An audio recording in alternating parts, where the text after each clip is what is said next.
Tom Pritzker, who's a cousin of Illinois Governor J.B. Pritzker and executive chair of Hyatt Hotels, resigned from his position Monday over his apparent connection to Jeffrey Epstein. So far, Pritzker has not been accused of any wrongdoing, but files released by the DOJ show he kept in close contact with Epstein for several years after the disgraced financier's 2008 plea deal.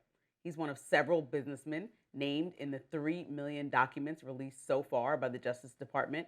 In one email sent in 2018, Pritzker apparently helped facilitate travel to Asia for one of Epstein's partners, who told Pritzker they were trying to, quote, find a new girlfriend for Jeffrey.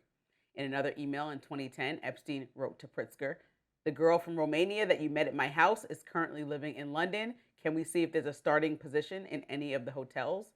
To which he responded, "Have her send me a resume. I can have her interviewed. No idea if they are hiring." Pritzker has served as chair of Hyatt Hotels since 2004, but announced that he would not be seeking re-election.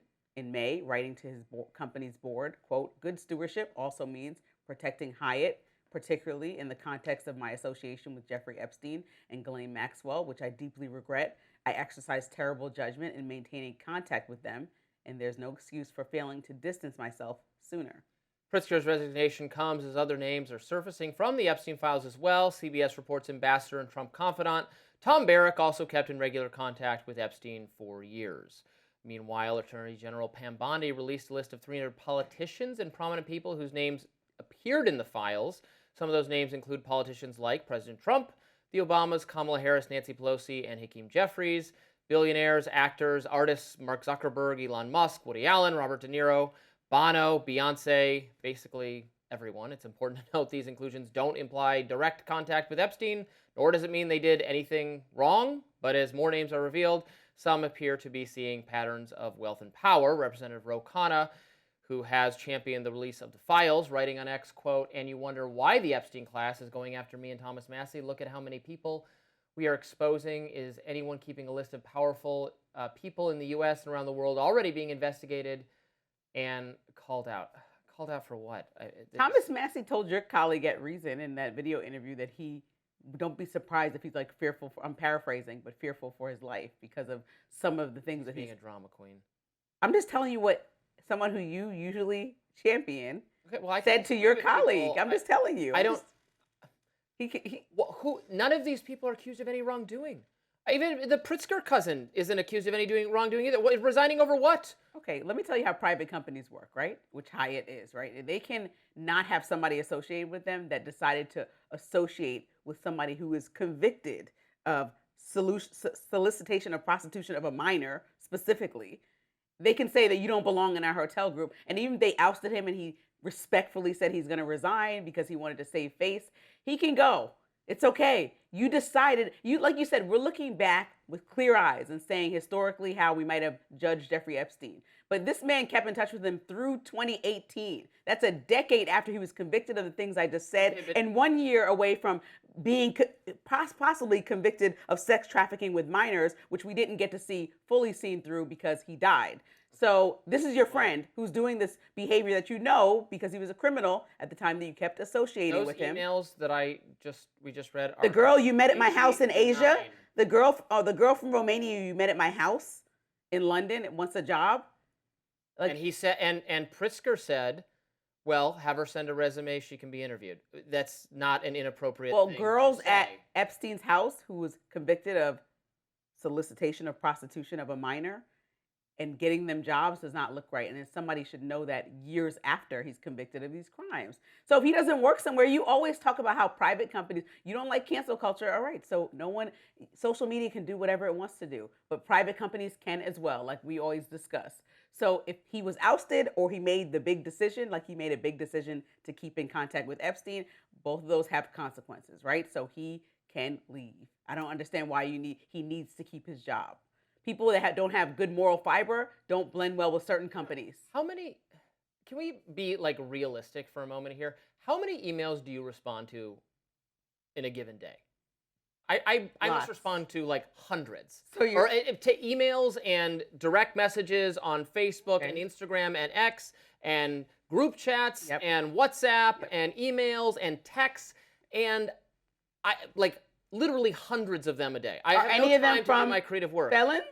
Any of your emails that you're How responding could I? to? Wait, am I How supposed could to you check know? the sex offender registry status of every person who sends me an email saying, "Hey, could you email this person, or would you interview, or would you put me in contact?" I say, "Yes, sure." I'm giving one-word responses to everyone because I'm getting a flood of messages every day, and I'm supposed to keep track of the entanglements of every single person. I've sent a pro forma response of "Sounds good, sure, no, yes, we're hiring, no, we're not."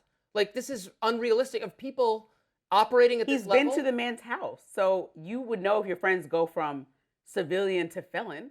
Surely you would find out if they went through a whole trial. You wouldn't tell. You're telling me you would not know that at all? You would be so oblivious to somebody whose house you've been to, spent time with people at his house as they discussed an email over a decade of a friendship. Exchanged, again, responded to questions, queries from people who I say to myself, I don't quite remember who this is. I remember meeting them, but I don't remember who it is. And then later go, oh, that's that person. Why are you so prone to making excuses for people that possibly? I'm making excuses because there's nothing criminal, and there's nothing wrong about any of this. Your friend is a and this criminal. a pure moral panic. No, if your friend is a criminal and you're A list. Bondi has a list of 300 people. It's just a list of names in the phone book. There are like some cartoons. I could start reading. Our team said SpongeBob. Alan Ardverkson. Yeah.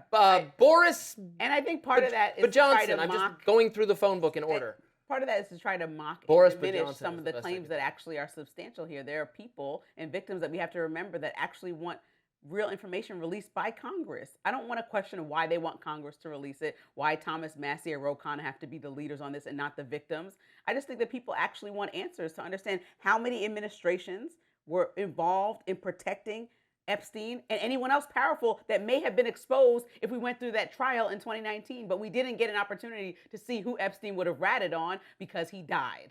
Okay, so there are still people that want answers. You're the only one who's trying to dismiss this. Some of it, I'm the only one who's not susceptible to this pitchfork-wielding mob because I know it's BS. There's nothing to it.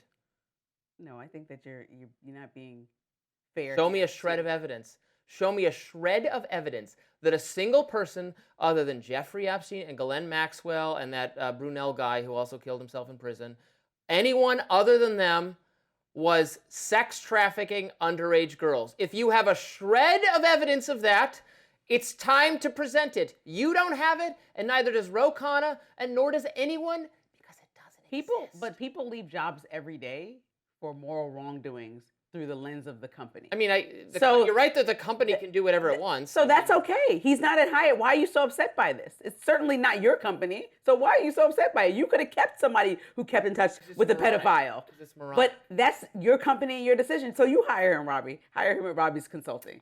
Because Hyatt doesn't want him in there. And that's pretty obvious by him stepping down. And they gave him at least the dignity to say, if I was running step the company, I would not make hiring decisions based on who you might have responded to an email from a few times over the course of 20 years. I would now, if you were, if there was evidence you were a sex trafficker of kids, then I would not hire you, and I would in fact want you prosecuted. But there's no evidence of that involving any of these people, and that seems to me the relevant detail. But I'm going to keep,